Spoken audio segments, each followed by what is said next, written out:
বুদ্ধির ঝাঁপি পর্ব 195-তে আপনাকে স্বাগত বন্ধু।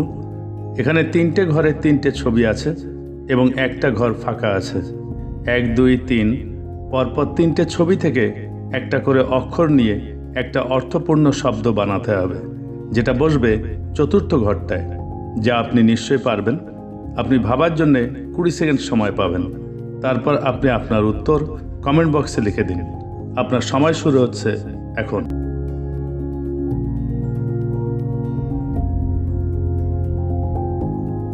এইরকম আরও ধাঁধা পেতে আমার ফেসবুক পেজটা ফলো দিয়ে রাখুন এবং আইবি ক্রিয়েশনস ইউটিউব চ্যানেলটা সাবস্ক্রাইব করে রাখুন। এই পর্বের সঠিক উত্তর আগামী পর্বে জানিয়ে দেওয়া হবে। সময় শেষ। পর্ব 194-এর উত্তর সিরাপ। পরবর্তী ধাঁধার আসর বুদ্ধির ঝাঁপিতে আপনার সঙ্গে আবার দেখা হবে। ভালো থাকবেন। ধন্যবাদ।